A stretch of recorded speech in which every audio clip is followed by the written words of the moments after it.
السلام علیکم ورحمۃ اللہ وبرکاتہ۔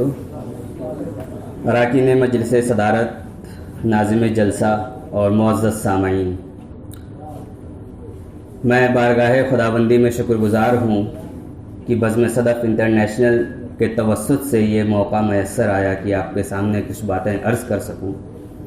ابھی ذوقی سر نے ایک سما باندھا تھا کہ قدرم سلطان بود کی باتیں بہت ہوئی ہیں، میں کچھ حال کی باتیں کرنا چاہتا ہوں، خاص طور سے ان نونہالوں سے متعلق جو اسکول میں زیر تعلیم ہیں۔ اسی لیے میں نے اپنے موضوع کا جو عنوان بنایا ہے وہ یہ ہے کہ ملک کی تعمیر و ترقی میں اردو کی نصابی کتابیں۔ اب آپ ایک مختصر سا گوشہ ہے جس کا میں نے انتخاب کیا ہے، کچھ باتیں رکھنے کی کوشش کی ہیں، آپ حضرات سماعت فرمائیں۔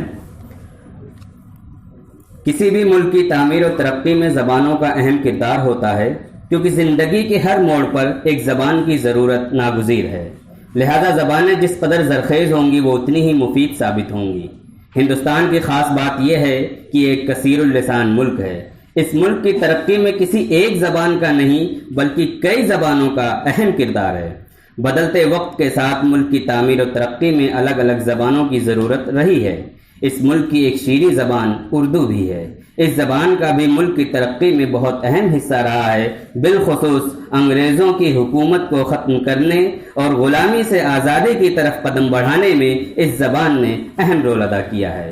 اردو زبان اتحاد و اتفاق کی بھی زبان ہے، جو کثرت میں وحدت پیدا کرنے کا ملکہ رکھتی ہے۔ یہ زبان ایسی ہے جو مختلف مذاہب کے ماننے والوں کو یکجہتی کے بندھن میں باندھنے کی طاقت رکھتی ہے۔ اس زبان کی خصوصیت نرالی ہے۔ ملک کی تعمیر و ترقی میں نہ صرف زبان بلکہ اس کا ادب بھی بہت معاون ہوتا ہے۔ کسی بھی ملک کی زبان کا لٹریچر عوام کی ذہن سازی کا کام کرتا ہے۔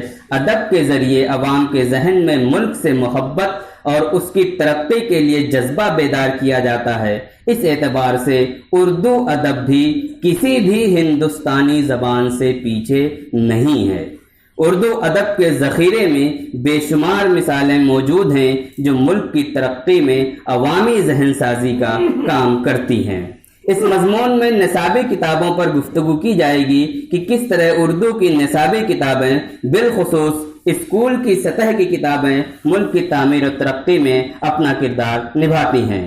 اسکول کی سطح کی نصابی کتابیں اس لیے بھی اہم ہیں کہ ملک کا مستقبل انہی نونہالوں کے کندھوں پر ہوتا ہے جو اسکول میں تعلیم حاصل کر رہے ہیں، کیونکہ یہی طلبہ مستقبل میں ملک کی تعمیر و ترقی میں اہم کردار ادا کریں گے۔ لہذا اسکولی سطح کی کتابیں اس طرح کی ہوں جن سے طلبہ کے دلوں میں اپنے ملک کے تئیں محبت کا جذبہ بیدار ہو اور ان کے دماغ میں ملک کی ترقی کے خواب پیدا ہوں، جن کو شرمندہ تعبیر کرنے کے لیے وہ اس اسکول کی زندگی سے ہی کمر کسنا شروع کر دیں۔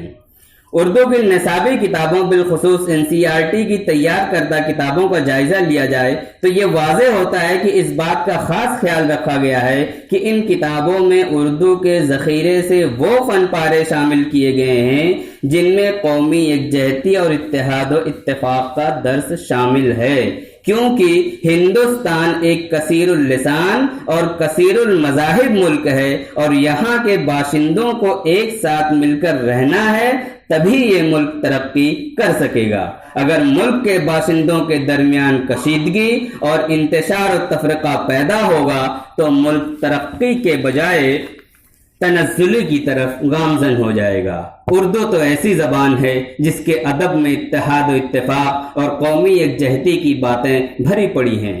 انہی میں سے منتخب چیزیں NCERT کی نصابی کتابوں میں شامل کی گئی ہیں۔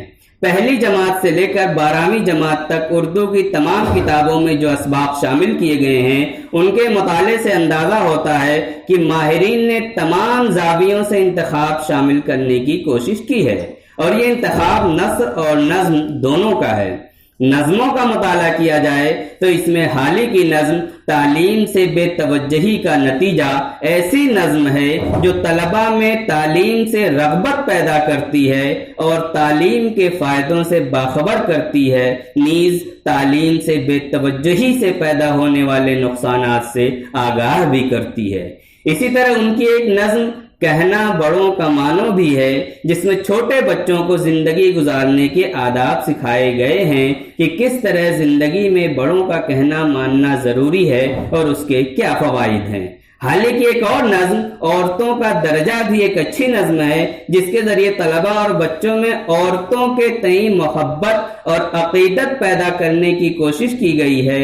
عورتوں کے مقام و مرتبے اور ان کے درجے کو بیان کر کے بچوں میں عورتوں کی عزت و تکریم کا جذبہ بیدار کرنے کی پوری کوشش اس نظم میں نظر آتی ہے۔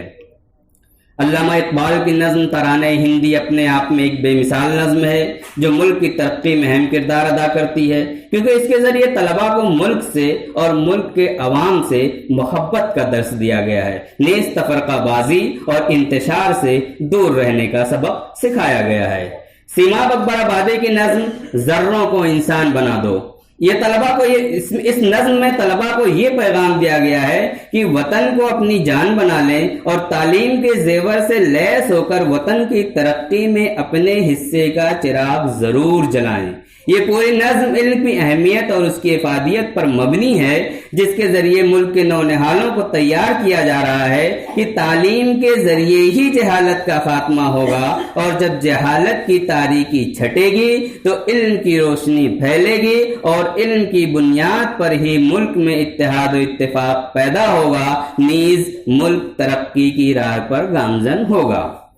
تریلوک چند محروم کی نظم پہلے کام بعد آرام میں شاعر نے نونہالوں کو اس بات پر ابھارا ہے کہ جو لوگ کام کے وقت آرام کرتے ہیں وہ ناکام رہتے ہیں، اور جو کام کرتے ہیں بعد میں آرام کرتے ہیں وہی کامیاب ہوتے ہیں۔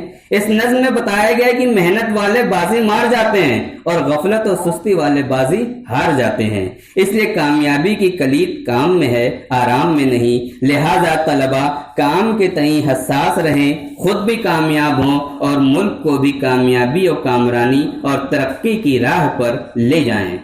تریلوک چند محروم کی ایک اور نظم ہندو مسلمان بھی اتحاد و اتفاق والی نظم ہے، جس میں قوموں کی بھلائی اور ترقی مل جل کر رہنے میں بتائی گئی ہے۔ گویا کہ یہ نظم درس دیتی ہے کہ ملک کی ترقی اتحاد و اتفاق میں ہے، لہذا ملک کو آگے بڑھانا ہے تو مل جل کر رہنا ہوگا۔ طلباء میں یہ جذبہ بیدار ہوگا تو قومی یکجہتی اور کمیونل ہارمنی کی خوشگوار فضا ملک میں قائم ہوگی، اور خوشگوار فضا میں ہی ملک کی تعمیر و ترقی ممکن ہے۔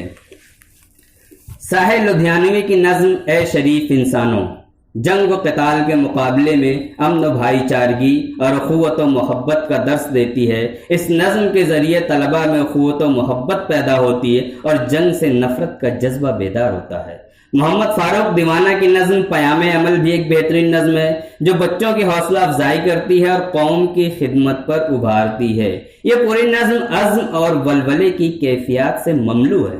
طلباء کے دلوں میں یہ باتیں گھر کر جائیں تو وہ قوم کی خدمت میں اپنے تن من دھن کی بازی لگا دیں گے۔ شفیع الدین نیر کی نظم میرا وطن بھی ایک ایسی نظم ہے جس میں وطن سے محبت اور وطن کی خدمت کے بارے میں طلباء کی ذہن سازی کی گئی ہے۔ نصابی کتابوں میں نثری اسباق بھی ایسے شامل کیے جاتے ہیں جن میں ملک کی اہم شخصیات کا تعارف ہو، تاکہ طلباء ان سے انسپائر ہو سکیں اور ان کے اندر خدمت قوم کا جذبہ بیدار ہو سکے اور ملک کی ترقی میں اپنا کردار ادا کر سکیں۔ مثلا مشہور سائنسدانوں، رہنماؤں اور اپنے میدان میں کارہائے نمایاں انجام دینے والوں کے بارے میں نصابی کتابوں میں معلومات کے طور پر معلوماتی اسباق شامل کیے گئے ہیں۔ مثلا ابن سینا، گاندھی جی، مولانا ابوالکلام آزاد، رابندر ناتھ ٹیگور، ڈاکٹر بھیم راؤ امبیڈکر، رضیہ سلطان، اے پی جے عبدالکلام، ایم ایس سبھالکشمی وغیرہ اور بہت سارے نام ہیں جن کے بارے میں نصابی کتابوں میں اسباق شامل کیے گئے ہیں۔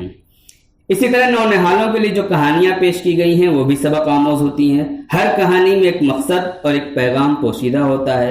جب اس کہانی کے ذریعے خاص پیغام تک طلباء کی رسائی ہوتی ہے تو ان کے اندر بھی یہ بیداری آتی ہے کہ وہ بھی اپنی زندگی میں کچھ بڑا کام کریں جس سے ان کی خود کی ترقی کے ساتھ ملک کی بھی ترقی ہو، چونکہ نصابی کتابوں کا ایک مقصد طلباء کی ہمہ جہت ترقی بھی ہے، اور ان کی ترقی کے ذریعے ملک و قوم کی ترقی کی راہیں ہموار ہوتی ہیں۔ ان چند مثالوں سے واضح ہوتا ہے کہ اسکول کی سطح پر نصابی کتابیں ملک کی تعمیر و ترقی میں بنیادی کردار ادا کرتی ہیں، اس ضمن میں اردو زبان بھی کسی سے کم نہیں ہے۔ آپ نے ان مثالوں کو دیکھا کہ کس قسم کے اسباق اردو کی نصابی کتابوں میں شامل کیے گئے، جن کا مقصد زبان کی آموزش اور تدریس کے علاوہ اس کے ذریعے ملک کی تعمیر و ترقی میں طلباء کو ذہنی طور پر تیار کرنا بھی ہے۔ اس لحاظ سے اردو زبان و ادب کا نمایاں کارنامہ ہے، جس کے قیمتی اور زرخیز ذخیرے سے